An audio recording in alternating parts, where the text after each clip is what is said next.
Hy het in my lewe ingekom, toe was ek skaars 19 jaar oud. En sonder dat ek vandag weet hoe, het hy die res van my lewe verander. Marais.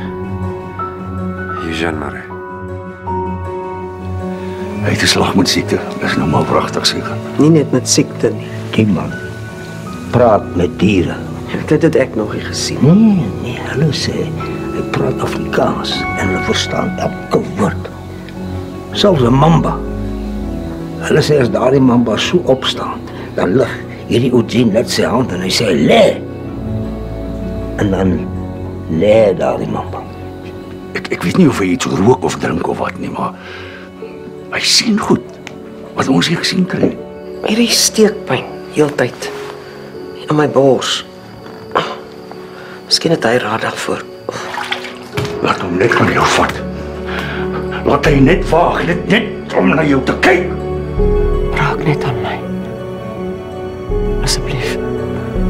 Vat net 'n bietjie aan my. Vandag bliksem moet vir jou tot hierdie waarheid praat. Ek het niks te sien nie. Jy steek goed weg vir my.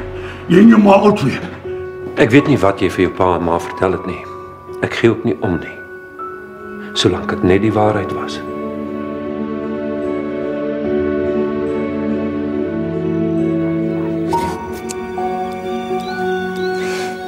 Kom kyk eens vir my. Sonder. Dink ek weet hoekom.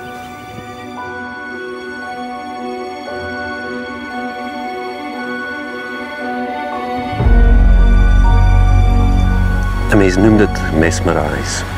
Sal meneer my mesmerize? Dalk. Eendag.